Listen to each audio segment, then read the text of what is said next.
श्रीमद् भागवत गीता अध्याय 10 श्री भगवान का ऐश्वर्य। श्री भगवान ने कहा, हे महाबाहु अर्जुन, और आगे सुनो, क्योंकि तुम मेरे प्रिय सखा हो, अतः मैं तुम्हारे लाभ के लिए ऐसा ज्ञान प्रदान करूंगा जो अभी तक मेरे द्वारा बताए गए ज्ञान से श्रेष्ठ होगा। न तो देवतागण मेरी उत्पत्ति का या ऐश्वर्य को जानते हैं और न महर्षि ही जानते हैं, क्योंकि मैं सभी प्रकार से देवता और महर्षियों का भी कारण स्वरूप उद्गम हूँ। जो मुझे अजन्मा अनादि समस्त लोकों के स्वामी के रूप में जानता है, मनुष्य में केवल वही मोह रहित और समस्त पापों से मुक्त होता है। बुद्धि, ज्ञान, संशय तथा मोह से मुक्ति, क्षमा भाव, सत्यता, इंद्रिय निग्रह, मन निग्रह, सुख तथा दुख, जन्म मृत्यु, भय, अभय, अहिंसा, समता, तुष्टि, तप, दान, ऐश तथा अपयश, जो के ये विविध गुण मेरे ही द्वारा उत्पन्न है। सप्तऋषिगण तथा उनसे भी पूर्व 4 अन्य महर्षि एवं सारे मनु मानव जाति के पूर्वज सब मेरे मन से उत्पन्न है और विभिन्न लोकों में निवास करने वाले सारे जीव उनसे ही अवतरित है। जो मेरे इस ऐश्वर्य तथा योग से पूर्णतया शाश्वत है, वह मेरी अनन्य भक्ति में तत्पर होता है, इसमें तनिक भी संदेह नहीं है। मैं समस्त आध्यात्मिक तथा भौतिक जगतों का कारण हूँ। प्रत्येक वस्तु मुझसे ही है उद्भूत है। जो बुद्धिमान यह भलीभांति जानते हैं, वे मेरी प्रेमा भक्ति में लगते हैं तथा हृदय से पूरी तरह मेरी पूजा में तत्पर होते हैं। मेरे शुद्ध भक्तों के विचार मुझ में वास करते हैं, उनके जीवन में मेरी सेवा में अर्पित रहते हैं और वे एक दूसरे को ज्ञान प्रदान करते तथा मेरे विषय में बातें करते हुए परम संतोष तथा आनंद का अनुभव करते हैं। जो प्रेम पूर्वक मेरी सेवा करने में निरंतर लगे रहते हैं, उन्हें मैं ज्ञान प्रदान करता हूँ, जिसके द्वारा वे मुझ तक आ सकते हैं। मैं उन पर विशेष कृपा करने के हेतु उनके हृदय में वास करते हुए ज्ञान के प्रकाशमान दीपक के द्वारा अज्ञानजन्य अंधकार को दूर करता हूँ। अर्जुन ने कहा, आप परम भगवान, परम धाम, परम पवित्र, परम सत्य है। आप नित्य, दिव्य, आदि पुरुष, अजन्मा तथा महानतम है। नारद, असित, देवल तथा व्यास जैसे ऋषि आपके इस सत्य की पुष्टि करते हैं और अब आप स्वयं भी मुझसे प्रकट कर रहे हैं। हे कृष्ण, आपने मुझे जो कुछ कहा है उसमें पूर्णतया सत्य मानता हूँ। हे प्रभु, न तो देवतागण न असुरगण ही आपके स्वरूप को समझ सकते हैं। हे परम पुरुष, हे सबके उद्गम, हे समस्त प्राणियों के स्वामी, हे देवों के देव, हे ब्रह्मांड के प्रभु, निसंदेह एकमात्र आप ही अपने को अपनी अंतरंगा शक्ति से जानने वाले हैं। कृपा करके विस्तार पूर्वक मुझे अपने उन दैवी ऐश्वर्य को बताइए, जिनके द्वारा आप इन समस्त लोकों में व्याप्त है।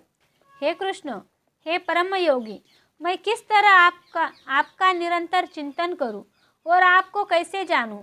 हे भगवान, आपको स्मरण किन किन रूपों में किया जाता है, किन किन रूपों में किया जाता है?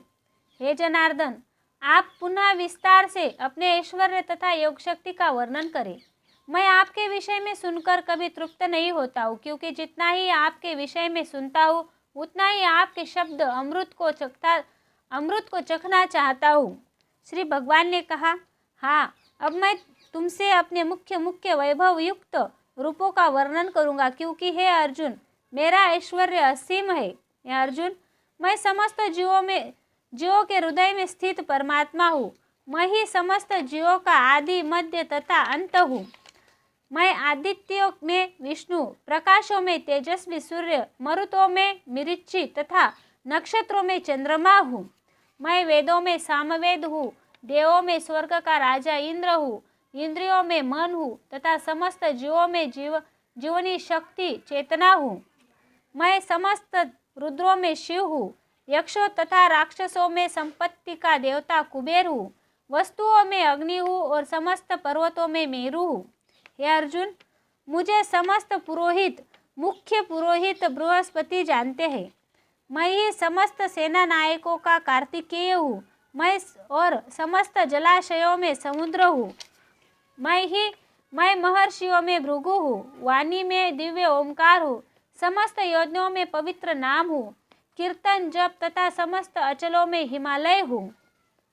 मैं समस्त वृक्षों में अश्वत्थ वृक्ष हूँ और देवऋषियों में नारद हूँ। मैं गंधर्वों में चित्ररथ हूँ और सिद्ध पुरुषों में कपिल मुनि हूँ। घोड़ों में मैं उच्च श्रवा जानो, जो अमृत के लिए समुद्र मंथन के समय उत्पन्न हुआ था।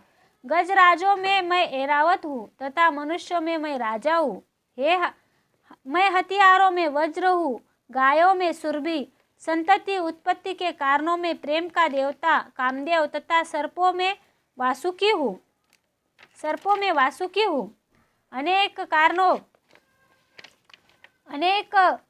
अनेक फनों वाले नागों में मैं अनंत हूँ और जलचरों में वरुणदेव हूँ।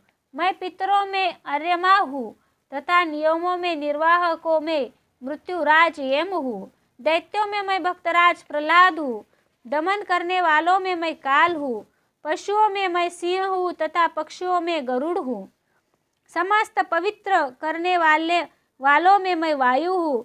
शस्त्रधारियों में राम, मछलियों में मगर तथा नदियों में गंगा हूँ। हे अर्जुन, मैं समस्त सृष्टियों का आदि मध्य अंत हूँ। मैं समस्त विद्याओं में अध्ययन विद्या हूँ और तर्कशास्त्रियों में मैं निर्णायक सत्य हूँ। अक्षरों में मैं ओमकार हूँ और समासों में मैं द्वंद्व समास हूँ। मैं शाश्वत काल भी हूँ और स्रष्टाओं में ब्रह्मा हूँ। मैं विष्णुवंशियों में वासुदेव हूँ और पांडवों में अर्जुन हूँ। मैं समस्त मुनियों में व्यास तथा महान विचारकों में उशना हूँ। अराजकता को दमन करने वाले समस्त साधनों में से मैं दंड हूँ और जो विजय के आकांक्षी है उनकी मैं नीति हूँ। रहस्य में मैं मौन हूँ और बुद्धिमानों में मैं ज्ञान हूँ। यही नहीं हे अर्जुन, मैं समस्त सृष्टि का जनक बीज हूँ। ऐसा चर तथा अचर कोई भी प्राणी नहीं है जो मेरे बिना रह सके। हे परस्पर, मेरी दिव्य विभूतियों का अंत नहीं है। मैंने तुमसे जो कुछ कहा वह तो मेरी अनंत विभूतियों का संकेत मात्र है। तुम जान लो कि सारा ऐश्वर्य, सौंदर्य तथा तेजस्वी सृष्टियाँ मेरे तेज के एक स्फुलिंग मात्र से उद्भूत है। किंतु हे अर्जुन, इस सारे विशद ज्ञान की आवश्यकता क्या है? मैं तो अपने एक अंश मात्र से संपूर्ण ब्रह्मांड में व्याप्त होकर इसको धारण करता हूँ। इस प्रकार श्रीमद् भागवत गीता के 10वें अध्याय श्री भगवान का ऐश्वर्य पूर्ण हुआ।